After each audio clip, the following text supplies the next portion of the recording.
Hey y'all, it's Conan Gray, and I just did an interview for the Zach Sang Show, and I talked about my album and all of my deepest, darkest secrets, had a therapy session, talked about my horrible love life. It'll be a good time. Let's do this. Zach Sang Show. Hello, beautiful human. We have a lot going on here, but before we start, I got to tell you about Total Wireless. I'm a big fan of Total Wireless. I made the switch, and now is the time to make the switch. You can do it with total confidence. Total Wireless, total confidence. We're going to put a link in the bio if you want to learn more. Sanchez is here. Daniel is here. Hey. And I'm so excited to welcome back to the studio Kid Krow. Hey. Why am I clapping for myself? Conan Gray. Very good, Conan. Is Kid Krow a title that you go by now? I wish. No, it's actually just an inside joke that me and my friends have. And it's not even a deep one. It's just that we all have like animals for each other, and I'm a crow. What? It's really that simple. I understand it. Yeah. Well, that's the thing. It's like I think I am a crow because I was assigned that via my friends. I trust my friends' judgment of me more than I trust my own judgment of myself. And I think, I tend to be darker, but I don't take life too seriously. I'm not like dark, sad. It's like the music is very sarcastic, and I think it's just me. My childhood was dark enough, so like my adulthood is very like nonchalant. Like, yeah, that hurt. Oh well. But I feel like a crow is a sarcastic bird. Exactly. Doesn't that make sense? I think crows are sarcastic birds. If you type in what does it mean to be a crow on Google, it says crow is a symbol of bad luck and death. Perfect. Ooh. Perfect. Fitting. Perfect. You mentioned the... All I'm hearing is that I chose a great title.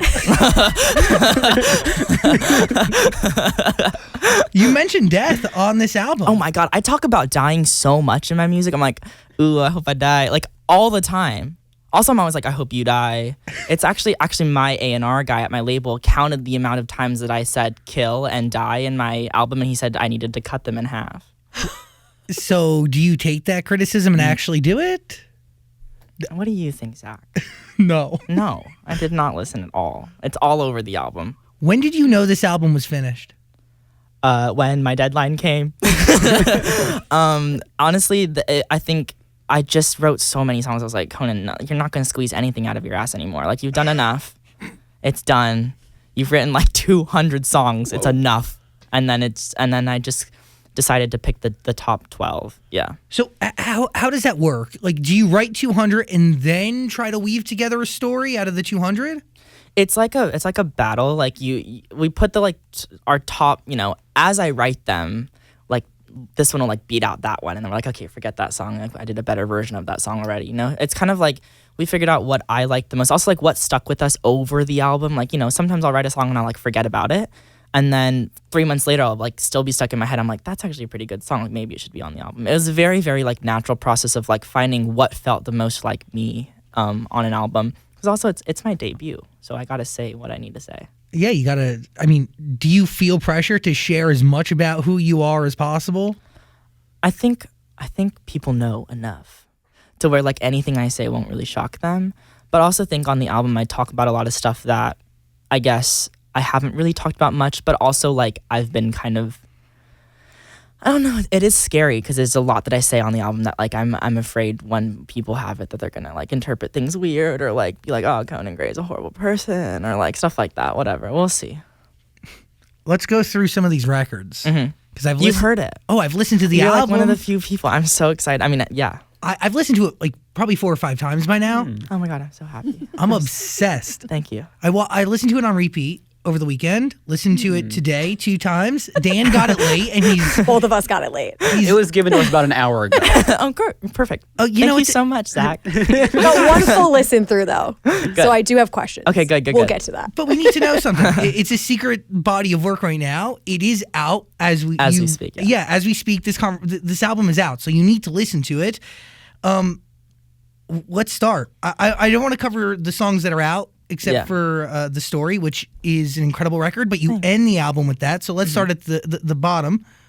Why is The Story the right way to end your debut? I think that like the whole album is like chaos. It's all over the place. There's like, it's like love life stuff and like childhood stuff and all this stuff. It's like this big mess. And The Story is the last song where it's like, okay, I know I said a lot on the album and like I know I said like a lot of shit, but like regardless of how tough the past 2 years have been, and also like how tough my life has been, like it's really not the end of this. And also like I just liked the idea of like the end of my debut album, like my first full body of work being like I'll see you next time. You know, it's like it's not the end of the story. It's like the very last lyric on the whole entire album. So it made me smile. Okay. But I really do feel like the entire album is summarized in the story. It kind of summarizes these stories that. Correct me if I'm wrong. It sounds like you're talking about two different sets of people. Yeah, I mean, also like that song in particular, like doesn't really just talk about me. It talks about like my friends growing up and like literal stories that I heard, like you know, going around high school and stuff like that. At what stage in this whole process was that song finished? So the thing about that song is really funny is like I distinctly remember writing it and being like, hate that song. Like I literally was like, gross. I think, and then I played it for some of my friends and they're like, what are you talking about? Like that's a great song. And I'm like, isn't it disgusting? They're like, no. And I think kind of deep down, I didn't really want to release it because I was scared of like telling people a little bit too much about myself, you know? Like I am, even though I say a lot in the music, like there's definitely a genuine fear that I'm like, that I have to tell people so much about myself. I'm not like an extremely public person. So, yeah, I don't know. With that song, I wrote it really, really fast. I was sitting in bed. It was just like a normal day. And I was just kind of wallowing in my past. And it just kind of happened. And I was like, ugh. That was way too much. Like I just said way too much. It was scary. An overshare. Yeah, for sure. But like something people I think found a little bit of solace in, which I think is important. Yeah.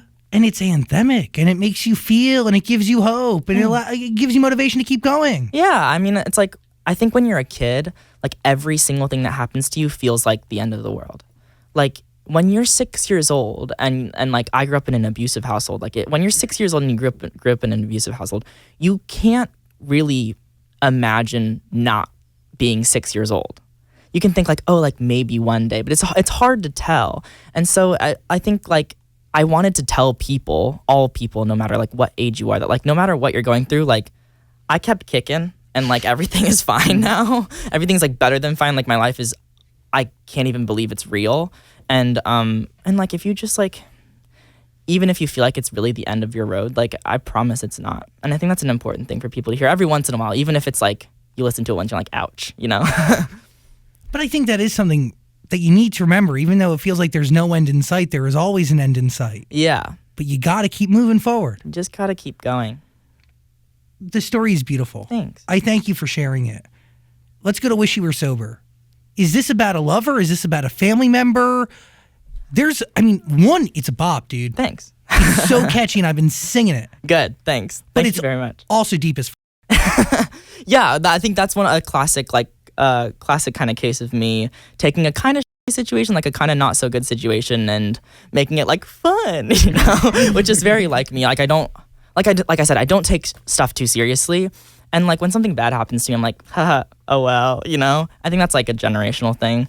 But yeah, basically like there's this person that I really, really, really, really, really liked, and I wrote like so many songs about them, like way too many songs about them. And basically they would never tell me that they liked me back unless they were blackout drunk, like crazy drunk, like slurring words, weird FaceTime at 3 a.m. drunk. And I'd be like, it's a weird feeling because it's bittersweet. You're like, yay, this person likes me, but also they can't tell me that unless they're on a different planet, you know? So what is it? What do you mean? What kind of relationship is that? I mean, I wasn't dating them. I was just like, I love you. And they were like, I'm drunk. and of course me, just like the songwriter that I am, I was like, okay, well, I have to write albums about you because I'm an idiot. But yeah, no, I never dated this person. I've never dated anyone. Like I've said, nothing has changed since then. I'm still, since the last interview, literally just chilling. But this song is like, I don't know. I when I listen to it, it takes on a different meaning for me, but I could hear the relationship side of it.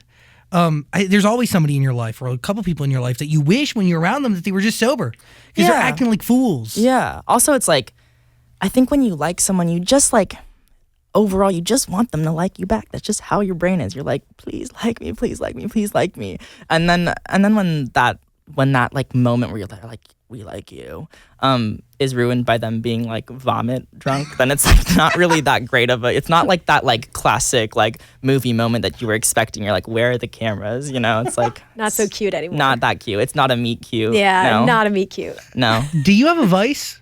a vice. I think my vice is working. Get out of here. I'm serious. Look, I just like my vice is like work so hard that I barely even know where I am, and like my eyes can't focus on anything. I'm like, whoa, where am I? Like that's what gets me. What do you consider work? I mean everything, like touring till I can't like breathe, like all that kind of stuff. Like it's stuff that I like to do too, which is I think is why it's my vice. I'm like, yay, but it's also, you know, I definitely run myself into the ground, and my friends are like, Conan, are you okay? And I'm like, I don't know, are you okay? Leave me alone. No. Is writing music work? No, it never has been. I think that's why I write so many songs all the time. It's like, it's my way of de-stressing from work. And then the more I work, the more I want to write songs because I need to de-stress more. So it's like a vicious, extremely productive cycle of death. It's productive. I'm sure you're an overworker. I see that in you. I work very hard, and I have for a long time. But over time, I figured You out hide behind it, I think. I do. Oh, yeah. Which is that's what I do. I use it as my mechanism to not be social, Yeah. to not be normal, Yeah. to not do things. Yeah. Yeah, it's a shield. Exactly. But I don't know if that's healthy. I mean, it's not, but We're doing okay. we're fine. We're cool. It's okay. Yeah. Yo, I am so sorry to interrupt, but you know what I got to do? I got to tell you about ASU. If you're considering going back to school, you got to ask yourself the following questions. Do you need the flexibility to take classes on your schedule? Do you have college credits that you need transferred? Do you want to earn a quality degree from a world-renowned university? If you answered yes to any of those questions, beautiful human, Arizona State University is the perfect school for you. Hello. This weekend, I saw like a whole family wearing ASU sweatshirts. It was cute. I kind of wanted to join them. ASU offers over 200 highly ranked degree programs, 100% online. You're going to earn the same degree that you would on campus from wherever you are, totally on your schedule. Plus, ASU Online accepts most transfer credits. If you want more information, just text my name, Zach, to 35517. Learn for yourself why the Wall Street Journal ranks ASU 5th in the nation for producing the best qualified graduates and why 87% of ASU grads are recruited within 90 days. Learn to grow, learn to succeed, and learn to thrive at Arizona State University. To learn more about ASU Online degrees, text Zach to 35517. That is ZACH to 35517. Kid Krow, I am sorry. When I was listening to the album, the one thing I don't know is who wrote these songs. But I heard you wrote almost all of them yourself. Oh yeah, I wrote them all by myself. Except for one song. There's one song on the Little album League? called Little League. Yeah, Great that I wrote song. with Captain Cuts, which are like great guys, and we wrote it together. But the whole album I wrote by myself. Where? Some of the song just in bed. I don't know. Some of them I wrote like while I was on tour. And also like you know, my producer every once in a while like throw in a lyric, and I'm like, that's a good lyric, and like we'll change that kind of stuff. But like yeah, the whole album is literally just like me sitting in bed being like and like writing songs in moments of sadness or like in moments of like ha ha ha, life is ironically horrible. You know, do you like realize how crazy that is? I don't know. Okay, like I just write songs. I don't know. It's amazing. Thanks. Weren't you working with Ryan Tedder? I did. I went into the studio with Ryan Tedder the other day. Also, like he's like I want him to be my like songwriting dad. He's like the coolest guy ever, and he like went on stage and like presented me to all these radio people. He was like, "This is Conan Gray." And I was like, "Who?" Like, he's wonderful, and that was such a cool experience because he's, I mean, undeniably like one of the biggest songwriters of our entire generation. But Ryan Tedder doesn't want to work with you until he hears songs from Kid Krow. And until he realizes that you wrote these songs yourself. I wrote them by myself. So a song like Wish You Were Sober, is that a song that you write right after you have a run-in with this person? Or is it something that like you kind of like let happen to you and then you think back months later? See, like I think that the thing about me is like my social life is so goddamn dry that like literally one thing happens to me and I'm like, I can feed off of the crumbs of that for years. Yo, like I I get can it. write albums about like one interaction. I'm like, how dare you? That's how I am. Like literally, I just realized this is a really depressing thing, but I've been writing songs about the same person now for 5 years. 5 years. And then the only other people that I write songs about is one other person, and then my best friend Ashley, who I've been friends with since I was in the 7th grade. So it's like I don't write songs about a lot of people, and the interactions that I had with these people wasn't even that big in the first place. And I was like, look at that crumb, I'm gonna write a song about that. Like that's just how I am. But do you do you think back to this crumb? Do you? Yeah, I'm like, oh yum. Do you Look at immediately that crumb? And I'm like, gotta write a song about that crumb. You do know? you immediately milk the crumb? Yeah, that crumb is like gone. I'm How like, many that's a song. songs on this album are about that one person? There's this is so depressing, guys. There's like 5 on this one. Out but of the 12? out of the 12. But also the thing is too, like there were like 200 songs that we whittled down to like the few songs that we had about each and every person. So Also, 190 of those songs are about this one person. I mean, you're not even thinking about the fact that was just the past year. So you have to think back to like, 17-year-old Conan. What was he writing about? The same person. That's the thing. Does that person know that you write about them? They don't need to know because they were a massive narcissist. Ah. So they'll be fine. They'll feed off of that. They'll be fine. Do you even talk with this person still? No. Also, lately I've been writing songs about book characters and stuff because I just don't even have anything in my own boring ass life except for Zach saying. You've been reading. So I've been reading. You've been reading a lot of books over the last week. You said that like it was like a crazy thing. Like, you've been reading. Who reads Wait, anymore? you know how to read? Like, no, I have been reading. I just learned how to read.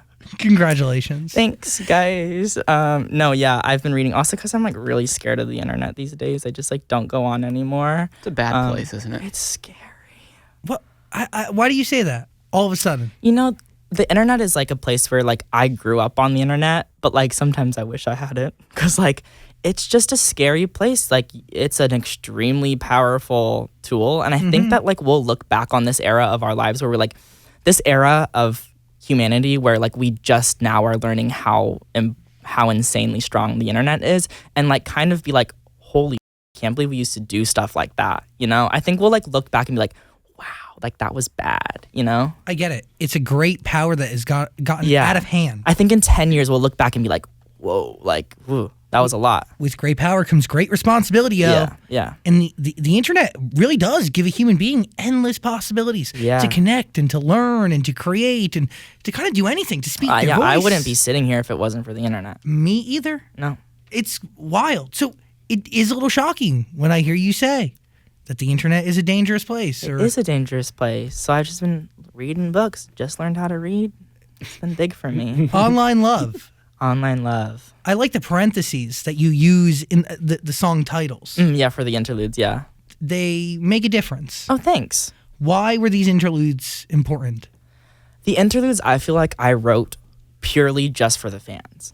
Like I'm not out here trying to make like an interlude a Billboard Top 100 hit. Like, for me, the interludes are just like a little like, oh hey, by the way, like this is what it's about. That's why I put it in parentheses, because it just provides a little bit of backstory that like the people who listen to the album from the top to the bottom can like actually get a bigger sense of what it is. Which like with Online Love, I just wanted to talk about like the album as a whole. I really did write mostly just about people that I fell in love with over the internet, and I also think it's funny because like at the same time, like I'm falling in love with artists over the internet and they're falling in love with artists over the internet. And it's just like, I don't know. I think we live in a generation where, at least for me and my friends, like we really just, our love life is purely online.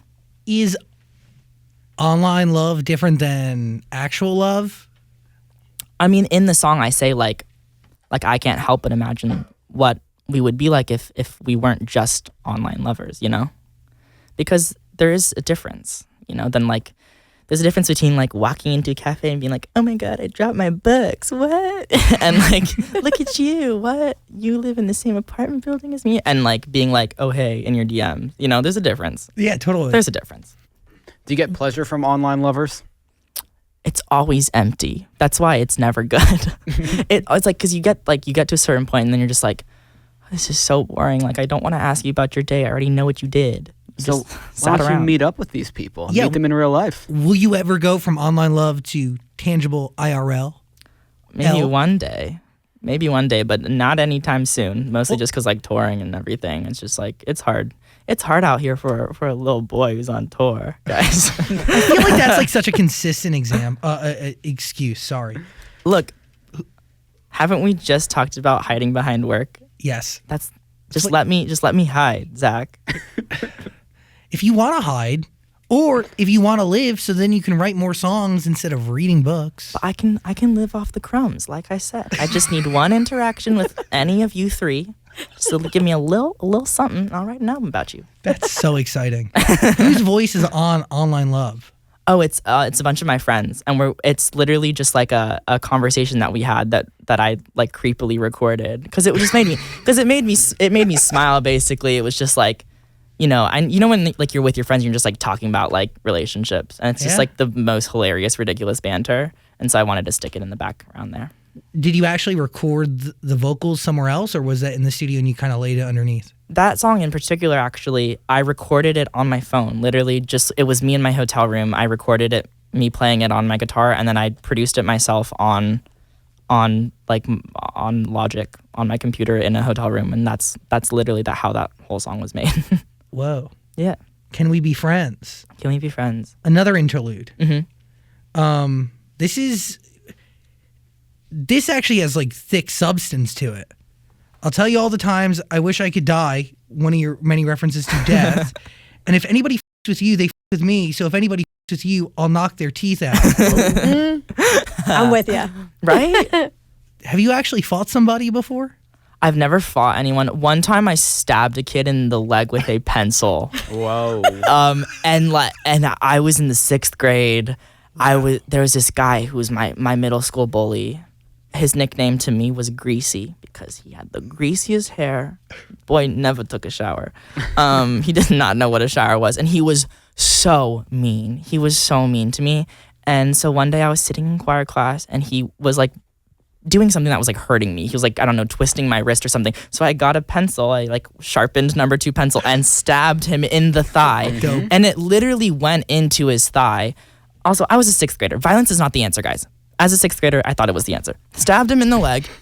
The thing is, though, it was really a smart move on my part because he couldn't tell the teacher that I'd stabbed him in the leg with a pencil because he was trying to break my wrist. Yes. And I'm like, what are you going to tell them? Oh, I was trying to break Conan Gray's wrist, and then he stabbed me with a pencil. It's like, so he just had to deal with the fact that he had a pencil in his leg.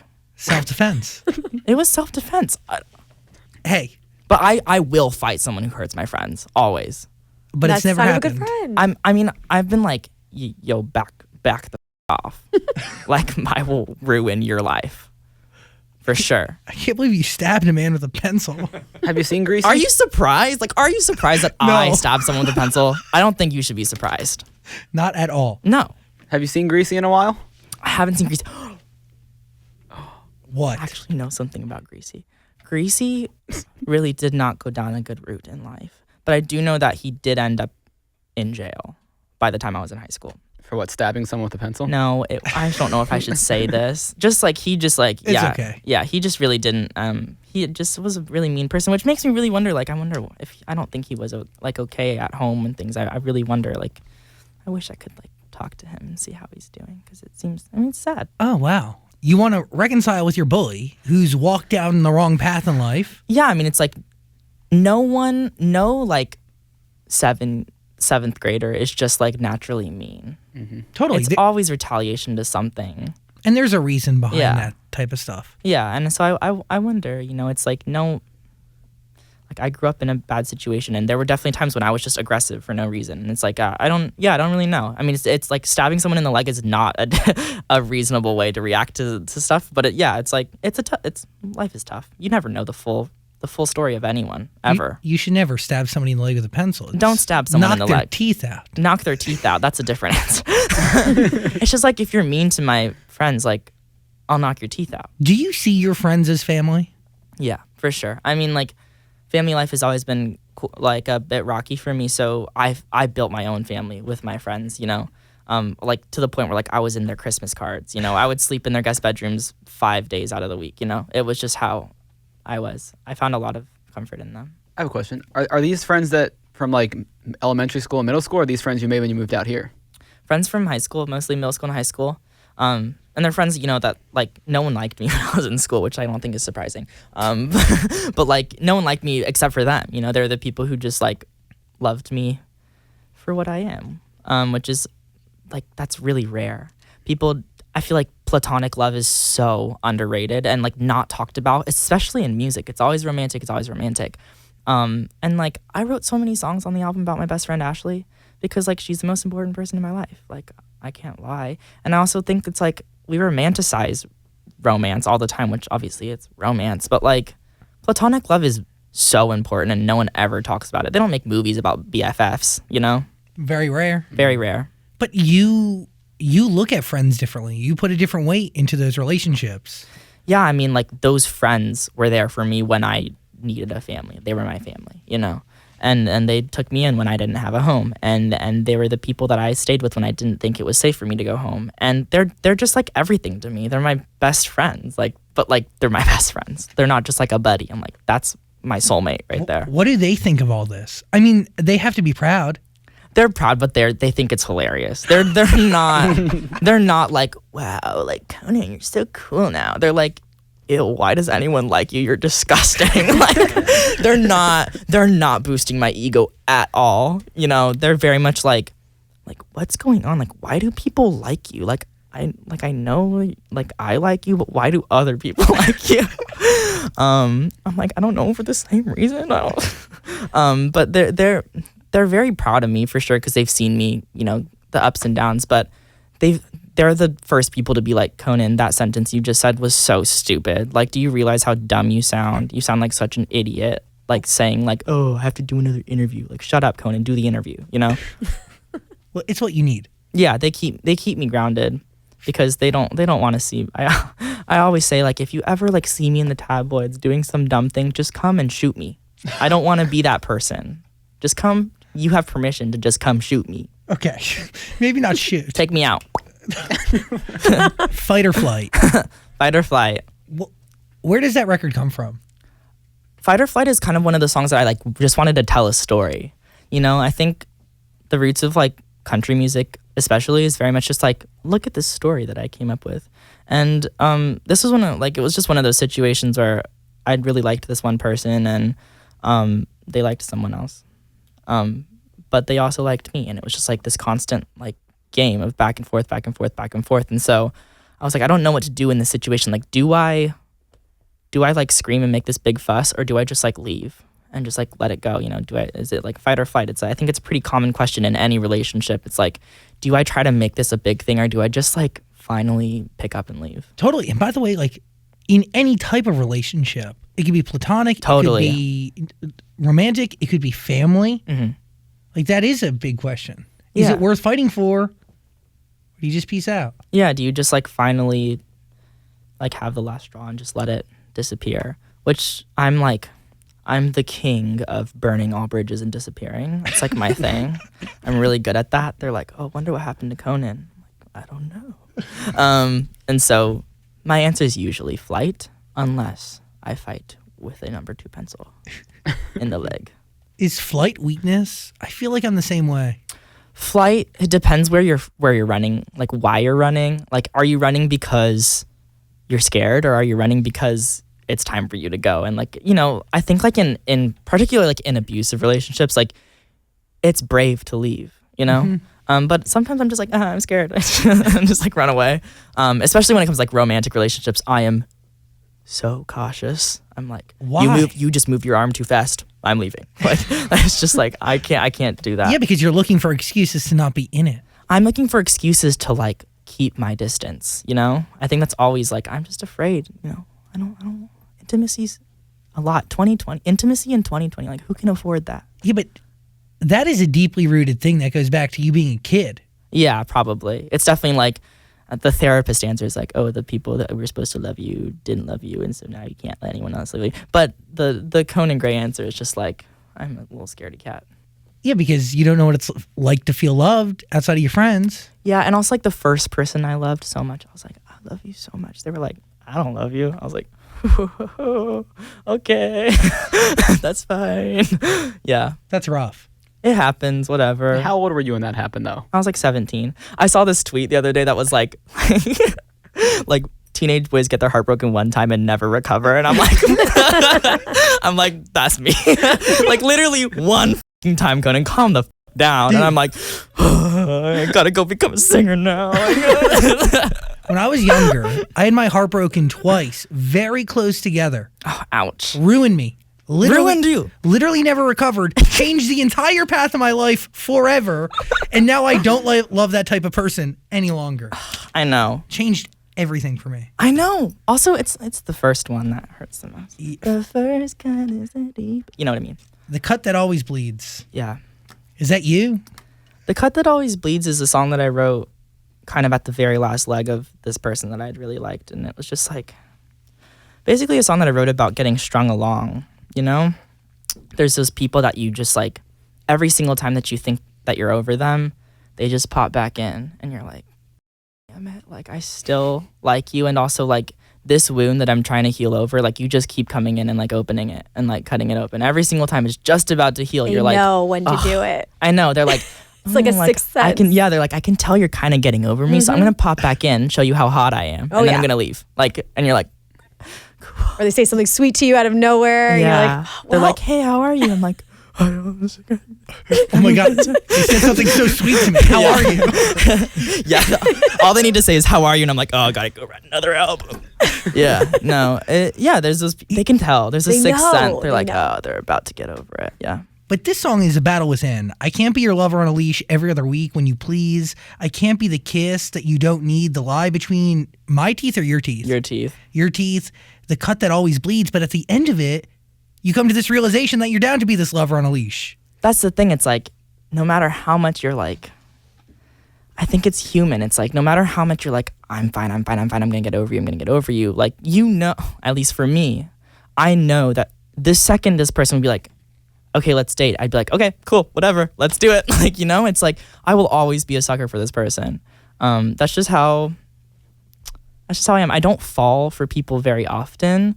And when I do, it's just like absolute down, fall very hard. I get it, because it's hard to trust people. Yeah, and when you find that person, you're like, I kind of like you. It's just like, it's done. You mentioned in Little League when you were a kid wearing your heart on your sleeve. Mm-hmm. Is that something that still exists today? Or as you've grown up, have you grown more distant, tougher skin? I think I've grown thicker skin over the years. But I think, you know, when I was really young, I just like did whatever I wanted all the time, you know?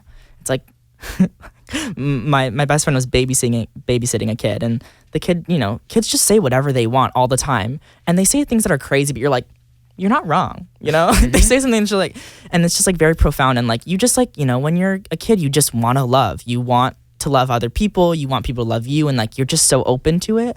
And the older I get, I just close and close and close and close and close. But I think my way of like bearing my heart on my sleeve is just by writing songs. Like that's the one time that I'll be like, I'll tell you anything. Like I'll tell you everything about the situation, because like people deserve to know. And also people, like I say this all the time, like people aren't stupid. People can tell when an artist doesn't write their own songs. Like people can tell when you're making stuff up. I'm trying to tie you not wearing your heart on your sleeve anymore to when you choose to give your heart to somebody, it's a big deal. So you fall hard. And then when they don't want you, it's rough. Yeah, and see, I've picked this apart. I think that I, in particular, fall for people that I know aren't going to love me back. I totally get it. Because I'm like, I know no matter what I do, you aren't going to ever let me get close enough to you for me to ever love you. Is that because you secretly don't want love? Exactly. That's why. Defense mechanism. Yeah, it's because I'm like, I'll never, like, you'll never get close enough to me. And that's what I want. I want this, like, safe, far away, distance love. So you're only going after people who are totally just not obtainable. People that I just know, like, are just closed, like, emotionally closed off. Like, not, you know, also, like, just people that I'm like, I know you're going to destroy me, and I'm going to write such good songs about you, and it's going to be great, you know? But like they don't really need to destroy you I that get much it, to Right? get great songs. Every once in a I while, get you it. just kind of want to be, like, obliterated. I get it. Because being obliterated is better than just, like, feeling nothing. Pretty much my entire life, so I Yeah. understand. Yeah. I love feeling nothing. That's a personal issue. You say Time with we like don't glaze have. over your eyes. I love feeling nothing. Like, just like nothing in your soul. Affluenza. Affluenza. Phenomenal record. Thanks. Phenomenal. Thank you. Are you thinking about one person when you're writing this song? I mean, it's more like a gang of people that I discovered once I moved to LA. Like, I grew up really poor. We had ups and downs, but there were definitely eras of, my childhood where we were like, my sister and I would just be at home alone. We'd be like, I don't know what to eat. We don't know how we're going to eat. We don't have any money. I used to live in this one house that like literally it was like a little square box, and the back door, which is the door that we came through, was literally just a piece of cardboard that we would just tape onto the wall. And so every time it would rain, it would just melt away, and then we'd be like, haha, gotta put up the cardboard door again. But like that's what our lives were like for a lot of our childhood. And that's when I was a kid, I just really thought, I was like, oh, like if we had money, like solve all of our problems, like we'd be fine. Me and my sister were just like, we just need to make a ton of money. We just need to go to college, work really hard to make a ton of money, and we're gonna be good.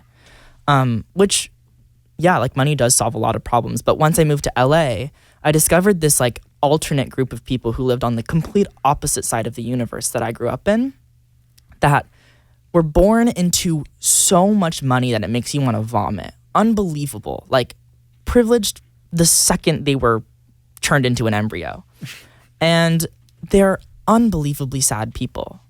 They're just broken inside. And it's really interesting because I thought that money would solve all my problems as a kid, but once I moved out here, I realized like no matter who you are, no matter how little money you have or how much you have, like there's always problems. And my best friend, I'd gone to this ridiculous party, and I was texting my friend about it, and she brought up this word, which is a word called affluenza, which is a word that they use to kind of describe the way that growing up really privileged affects you later on in life. There was a famous case where a boy drove drunk and killed people, and they made the case that he had affluenza. Yeah, exactly. That's what she brought up. I'm pretty sure he got off. Yeah. Like he didn't end up going to prison. We should Google that, but yeah. Yeah. Basically, it's like, it just like she texted me that word, and I was like, first of all, that's a crazy sounding word. It's a cool sounding word. And I was like, too, like, it's something that I think people...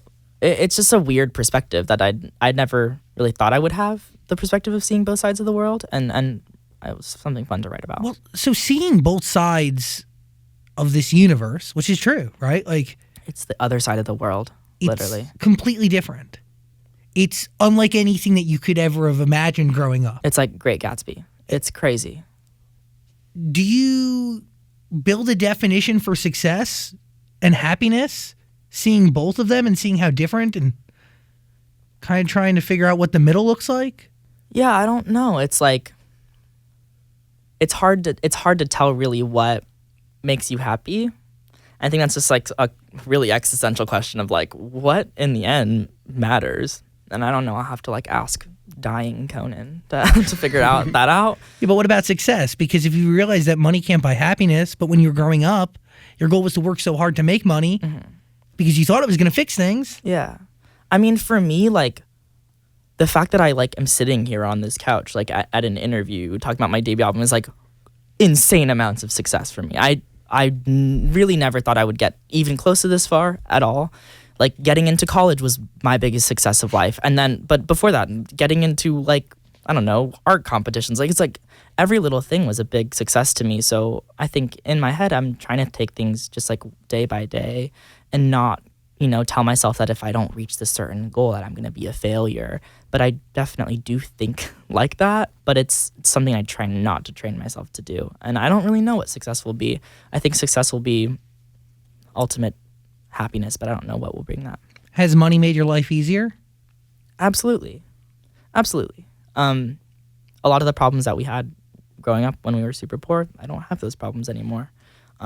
There's a new set of problems that arose that are really confusing and super weird, and I like don't really know. But like I think to say to anyone who's grew up with money problems, to tell them like, oh, money's not going to fix your problems is like so ignorant. Totally. The money will solve the money issues. That's literally like I hate that. Like when a rich person's like, money's not going to solve it. I'm like, liar. I have a tree through my house that takes money to fix it. Yeah, like. It'll pay my rent. Like, I don't know what you're talking about. It'll pay my medical bills. It'll keep my lights on. Yeah, definitely not going to be ignorant enough to say that. Yeah, for sure. Are you happy with how you grew up, though? Like, seeing where you are now? Yeah, I wouldn't change anything.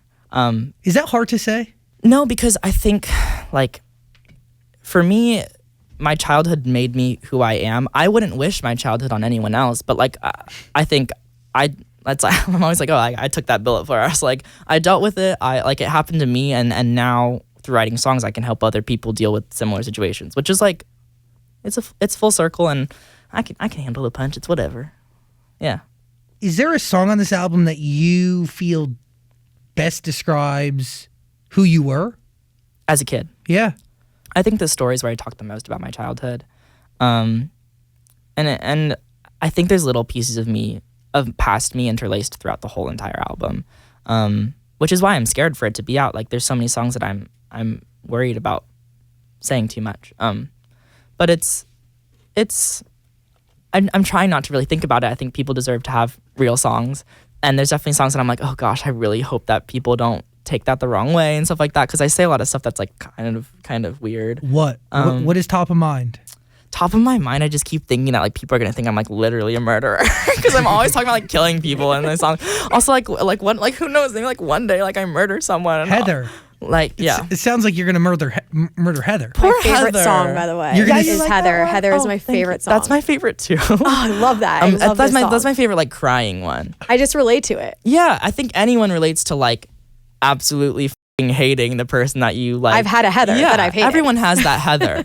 It's like, that person that there's no reason to hate this person other than the fact that the person you like is in love with them. Yep.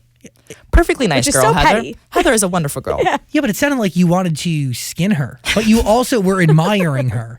It was quite a ride to be on. Yeah, it's like, also I think like, God, I wish I was that girl that like wears sundresses and is just perfect and sweet. And you're like I wish I could be as perfect as you, but no matter what I do, I'm always going to be like a nasty ass gremlin. Like no matter what I do, I'm always going to be this like guy who writes songs about people that I never even dated. Like that's just who I am. But like, God, don't you wish for 1 second you were just like beautiful, oblivious Heather? Yeah. Well, do you want to hear something crazy? There was a Heather that I had. An actual Heather. Well, now like her name wasn't Heather, but my Heather. I never knew her, but I hated her.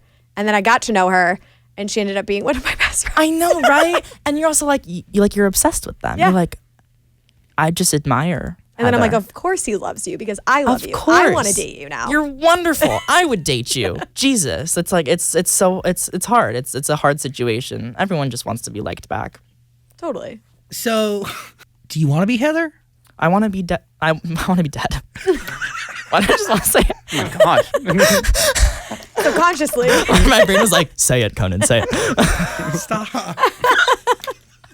I think I want to be Heather, and I also want to date Heather. Who are you singing this song to, or who are you writing to? The person dating Heather or Heather? The person dating Heather. The person that. Guys, this is really complex songwriting. No, the person that I like is in love with Heather. And that's who you're writing to. I'm curious about the way that you ended Heather, though. Because you don't say Heather. Like, it's supposed to end on the last word, Heather, but you don't end it that way. And you do that also in The Cut That Always Bleeds. Yeah, I think with songs that like with that song in particular, like I didn't want it to end because that story's not over. Oh. It's still something that I deal with all the time. There's so many songs that I love, like that just like talk about, I do a lot of times wish I was just like a pleasant, nice guy that you bring home to the parents and like is normal and goes to college and is nice. This concept that you're not is crazy to me, but keep going. But also I think it's like there's so many times that I wish that I was just Heather, I think and it's still something I constantly think about, so I didn't want to end the song. And same with The Cut That Always Bleeds, like the cut is always bleeding. The cut is still bleeding. So I didn't want to end the song. Yeah, but at what point does the cut bleed out? The cut, humans are incredible. We can just keep making blood no matter what. So I don't know. It's like, who knows when it'll be over. I think writing songs is my way of like healing over wounds. And I wrote a lot of songs about these people. So But are these wounds that are healed? Even No. though they're not finished? they're not. Everything takes time. I'll deal with it. I still have a few crumbs left to eat, guys. It'll leak over to my second album. You'll be like, oh, Conan's still writing about the same person. I just feel like you don't finish Heather because it is a story that will continue as long as you keep going after people who are just unobtainable. Who don't like you? Yes! Like, I hate you, Conan. I'm like, I love you. Take me. Conan, earlier you said that people can tell when you make stuff up, Mm-hmm. but it seems like you make a lot of stuff up. I think I blow things up in my head. I'm just like a massive overthinker. Like I'll take a tiny situation and inflate it until it's like the biggest problem in my head, and then I'll write a song about it, and then it like diminishes. But it's always like I think back to the people, like to my past, and like to like the first time I fell in love and things like that. I'm like, how was any of that real? Like I don't. It sounds like a movie when I talk about it, or every time I'm in the studio, like, oh, tell me about your love life, and I'm like, start talking. I'm like, how is any of this real life? Like, it just sounds ridiculous. But is it real? Yeah, it's real. It physically happened. I wish it wasn't real, but it's real. Even though, how much of your love is online love? These days, 100%. Do you wish you had like a significant other that you could just take on tour and hang out with? Yes. You deserve one. Takers? Oh my god, I wish. That'd be so fun, just like a pet. They're pets. Somebody for Like, you to keep on a honestly, yeah. leash. Like a pet. Yeah, I'm like, oh, you're so cute. That's so problematic. Ooh, yeah, no. How about your friends? Will they go on the road with you? Well, I'm like really close to my band, so they're my friends, and they're really protective of me. I thought you were about to say they're your pets. They're my pets. No, yeah, I'm really close with my band, and also like my friends, my two friends that I love. They FaceTime me every single day. Hey, Every single day. what do you learn from not hanging out, but from witnessing the world that is Affluenza? Like, what do you pick up? I think the main thing I pick up from like seeing this ridiculous side of the world, which is like the music industry and like all this kind of stuff, is just like how hilarious it is. It's like none of this. Like we all think our problems are so big because there's like millions of people watching, but like the average person's like, oh, I'm hungry, and they go eat. They're not like, oh, I heard that blah blah blah did this and this and this. Like no one cares. Also, it's just like I learn more and more. It's like the things that make you happy like really are the simplest things in life, and they're also most of the things that make you happy are free.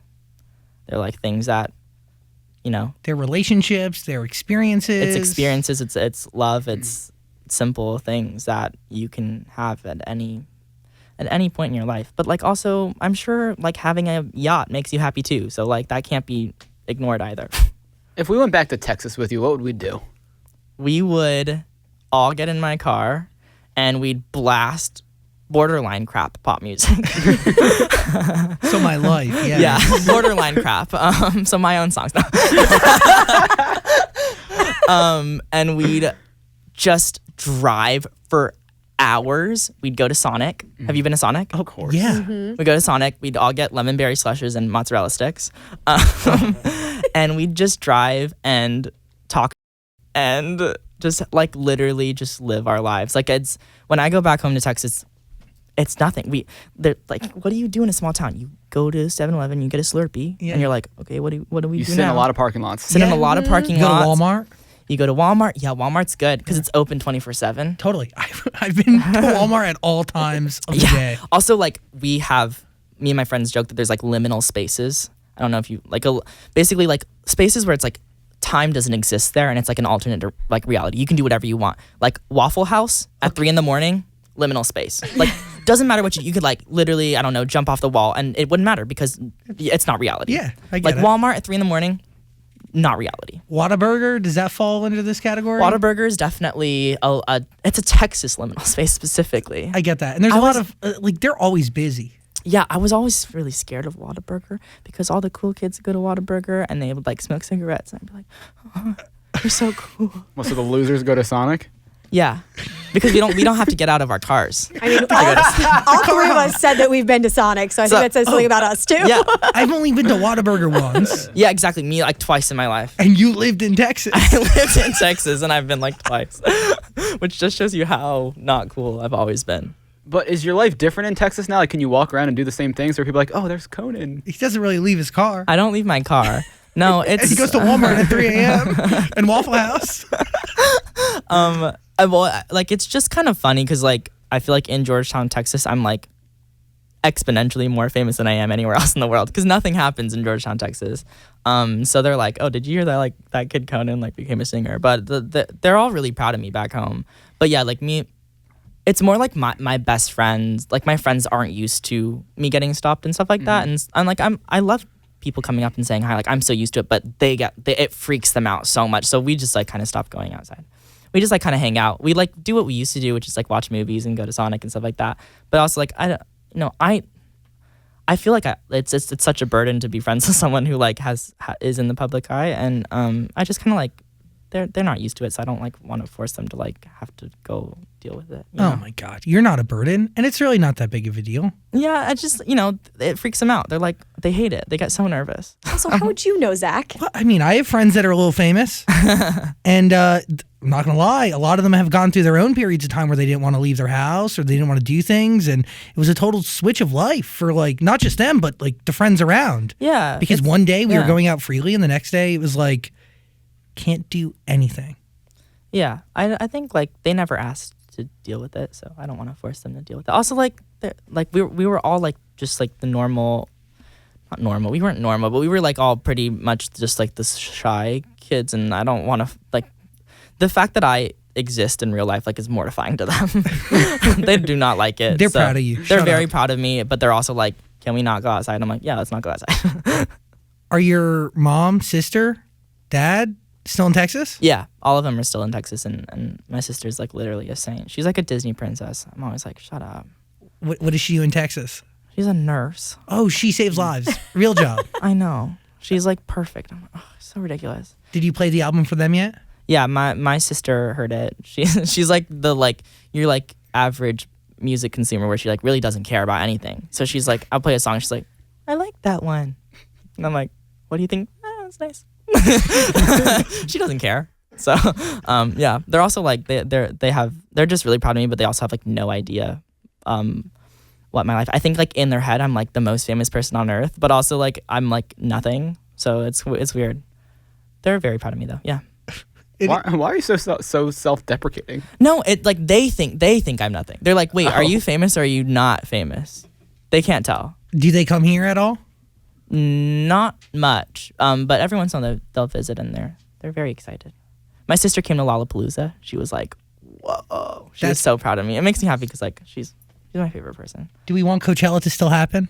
I mean, I hope, but I also don't want a bunch of people to get like coronavirus and die. So COVID-19. yeah, I'm preaching for winter Coachella. Oh, by the way, that makes a lot of sense. Coachella with like winter coats instead of like Yeah. bikinis. It'd be Coachella. Coachella. Ah, Dan. Dan. Wow. For that, we deserve Look at that. passes. Words. Hear that There we golden go. voice? English. Wow. Wow. Bravo, Okay. Coachella. That's big.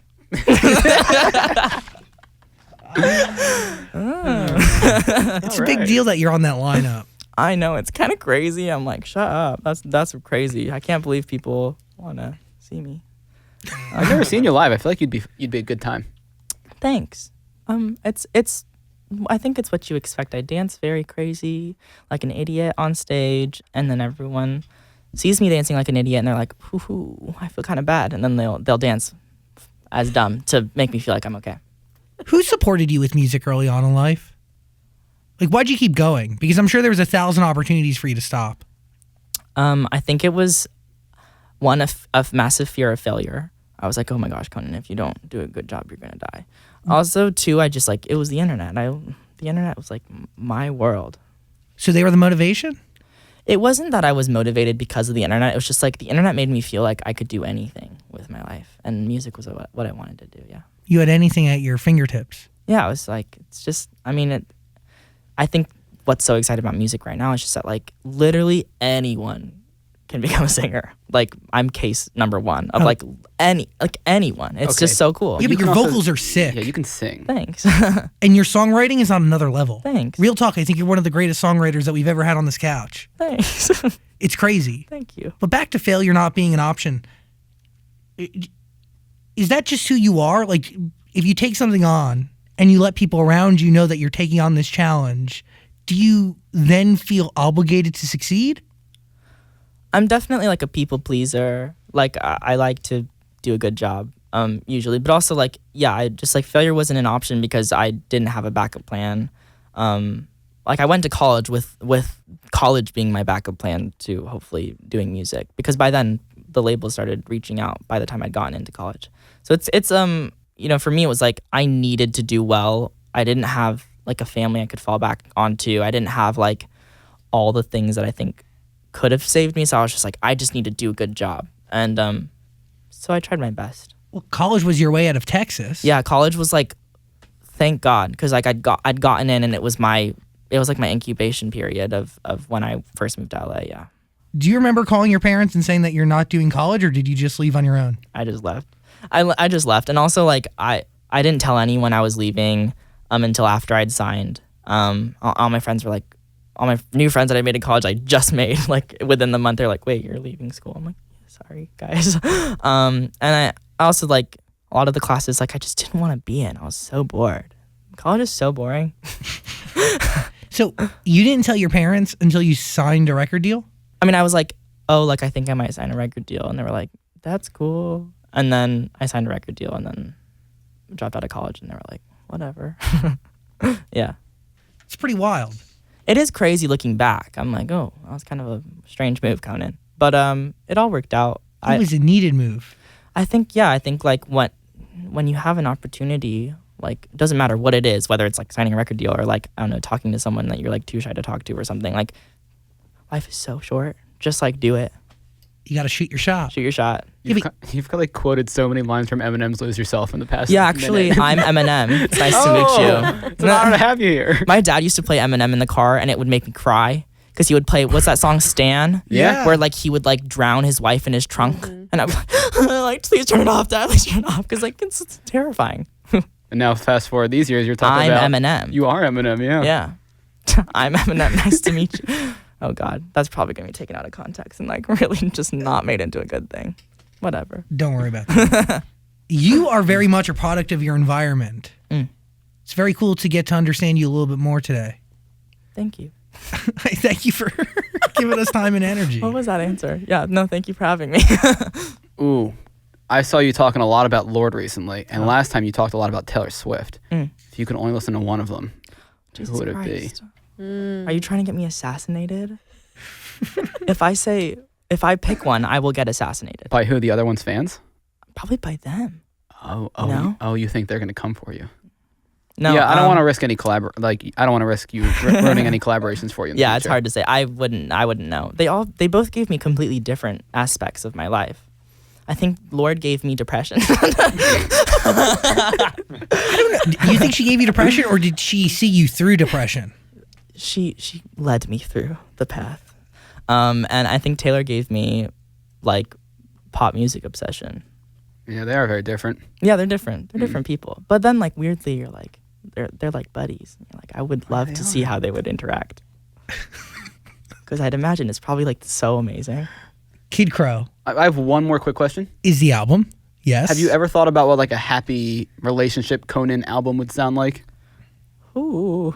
I'm sure it would still sound kind of intense. I mean, I've written love songs before. But I'm talking about when you're like in love, 2-year relationship. I mean, is that ever gonna happen? I hope so. I don't know about that. I think when I'm a little scared because like, what if I can't write good songs once I'm in love? Then you dump them. Yeah, exactly. So gone. And that's okay. Yeah, I don't know. We'll see. I mean, I already know the course of my life. You know, I'm gonna get married and move to a ranch and get a horse. His name is gonna be Blue Jeans after the horse in the Hannah Montana movie. And Literally had to ask you that. yes, I am gonna have a horse named after the horse in the Hannah Montana movie. And I'm just gonna like sit on a porch and drink sweet tea and get fat. It's gonna be a good time. I'm so excited for that for you. Yeah, Are you proud of this album? I'm very proud of it. I keep thinking like if it doesn't do well, like I tried my gosh darn best. So whatever, you know. But I'm excited for people to hear what I have to sing. Is there anyone else you're looking to make proud? My friends. They're the ones? I hope they're proud of me, and I know they are. And they tell me every once in a while. They crack every once in a while, like, okay, yeah, we're proud of you, Conan. I also like I hope that the fans enjoy the music. Like, I'm writing these songs and I go through the process of recording them because I'm like, this is my gift to you. Please like it. You know, I want the fans to be able to find a little bit of comfort in the songs. So I hope that they like it. a gift to others, but also a gift to you, because I feel like this has to be healing. Oh my gosh, yeah, absolutely. I mean, I grew up so much in the process of making this album, like unbelievable amount. I remember not like 6 months ago, like on the phone, like screaming at my manager, like I can't do this. Like there's no way I can do this. Like this is way too much pressure. And then to now, like where I'm like, okay, like I did it. I made the album. I've grown a lot in it, and it's healing to talk about your problems, even if you're just like talking to yourself in your room like a crazy person. What'd you learn about yourself from making it? I think I learned that like I've never been in love, and that like I'm mostly just like I'm in love with songwriting. like above all, I'm just like I write way too many songs. I also think anyone who listens to the album, like I put up such I'm tough, I'm fine. I put up a lot of that kind of a filter, but I think anyone who listens to the album can be like, that's a baby. Like that's a big baby crying to himself. Yeah. Conan Gray, you're incredible. Thank you. Thank you for the time and energy today. Thanks for listening to my album. Love ya. Love you the too. album. It is spectacular and it deserves your ear. Kid Krow, it is a beautiful body of work, and yeah, it's wild. Congratulations. Thank you. A spectacular debut album. Kid Thank you. Krow. Link in the I'm so glad description. you like it. Hey, beautiful human, thanks for watching our full interview, but I get it. Like, a full interview is a lot. So we got a clips channel. We don't expect you to watch the full thing anymore, so we just gave you the highlights. Please subscribe and notifications and all that stuff. Okay, cool. I love you.